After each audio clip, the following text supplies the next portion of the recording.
We had some empty space in our backyard, so we decided to put in a patio with concrete pavers. The first thing we had to do was level the ground, and this was probably the hardest part of the project.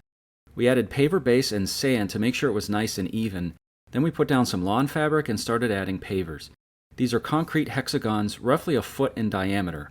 For spacers, I used 2x4s turned up on end. The spacers allow some room for error because if you butt these directly up against each other, they basically have to be perfect, which makes it harder. Plus, I think the gaps between the pavers give it a really nice contrast. The pavers are about 18 pounds each, which means I could only haul about 50 of them in my truck at a time, so I had to make multiple trips. Other than that, this part of the process went really fast. Where the patio connects to the yard, I edged around the pavers to cut out the sod in the shape of a hexagon. I think I cut about 6 of these hexagons altogether, which is fitting because hexagons, of course, have 6 sides. It wasn't on purpose, it just kind of worked out that way. I used a little sand to level the bottom of each paver and get the exact right height, and then sunk the pavers flush with the ground. This part took a little more patience, but I think it was worth it to get that nice transition with the yard.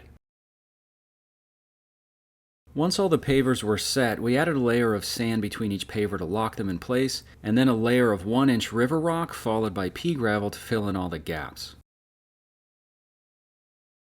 Now that this part of the project is done, I plan to put a slat wall against the side of the house to give it a nice backdrop. Hopefully you'll see that project here soon.